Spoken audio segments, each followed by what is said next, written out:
Bonjour, bonjour à tous dans Club de lecture et Cercle littéraire universel.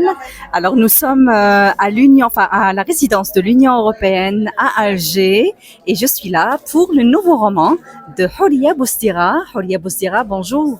Bonjour Ania, toujours un plaisir de te rencontrer, ça me fait vraiment très plaisir. Plaisir partagé. Merci. Plaisir partagé. Félicitations encore une fois pour le nouveau roman Et si c'était à refaire. Et si c'était à refaire. Alors j'aurais quelques questions à te poser, chère Houria Boustira. Oh oui. Alors la question centrale, et si c'était à refaire, interroge la possibilité d'une seconde chance. Absolument. Penses-tu que l'être humain puisse réellement réécrire son parcours ou bien reste-t-il prisonnier de ses regrets et de son passé? Réécrire son parcours, c'est un trop grand mot. Moi, je pense que l'être humain devrait saisir les opportunités que lui donne le hasard pour refaire sa vie. Alors, quand je dis refaire, attention, je ne suis pas en train de parler de se séparer de son conjoint. Non, non, on peut refaire à deux et c'est l'idéal. Mais est-ce qu'on a le courage de saisir ces opportunités et juste pour ne pas avoir de regrets ni de remords par rapport à ça? Je laisse j'incite mes lecteurs à se poser cette question et à saisir les opportunités que leur offre justement la vie. Bien.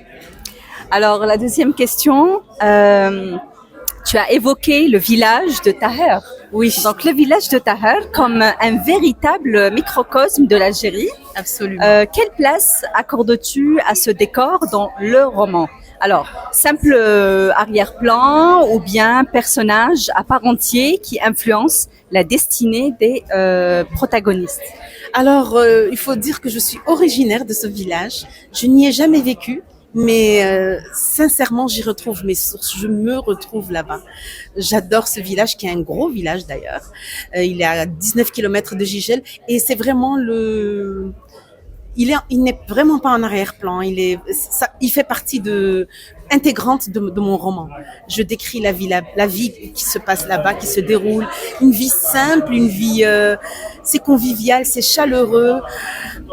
Il y a les non-dits, les oui-dits, tout ce qui peut influencer la vie de quelqu'un. Voilà, et mon personnage principal est originaire de là-bas.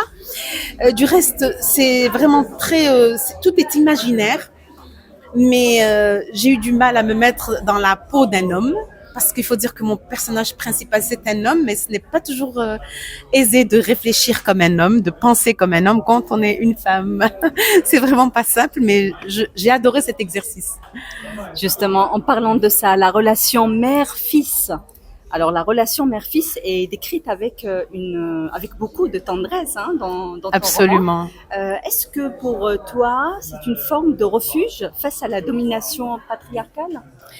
J'ai toujours eu beaucoup de peine à décrire les relations père-fils et même père-fille parfois.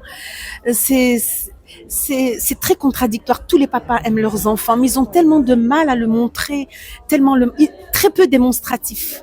Dans notre société, les papas sont très peu démonstratifs et ça, c'est bien dommage. Et je mets ça en évidence. C'est vrai que les mamans restent le refuge dans le foyer, dans la famille. La maman reste le refuge. Alors, qu'est-ce qui t'a le plus ému, justement, Houria Boustira, ou bouleversé lors de l'écriture de ce roman? Les secrets, les non-dits, les secrets familiaux. Je ne veux pas spolier le livre, donc je ne dirai pas, mais il y a un gros secret dans cette famille que mon personnage principal, Zakaria, découvre le jour du décès de son père. Et là, c'est vraiment un gros choc. Voilà, c'est vraiment le secret de famille. Il était le seul à ne pas savoir. En tout cas, c'est un livre, c'est une histoire qui nous donne envie de découvrir. Nous avons envie de découvrir ce roman, ce troisième roman. Et si c'était vrai, paru chez... Et si c'était à refaire? Et si c'était à refaire, si c'était vrai. Et si c'était D'ailleurs, si c'était à refaire, que referais-tu?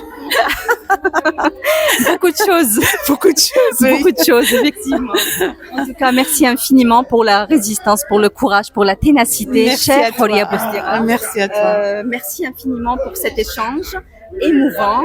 Ton roman nous invite à réfléchir sur nos vies, nos racines et nos secondes chances. Nos secondes Merci chances beaucoup. qu'il faut absolument saisir. Voilà, allez, au revoir et à bientôt, bien sûr, bon courage Merci beaucoup. pour le Merci. SILA. À bientôt.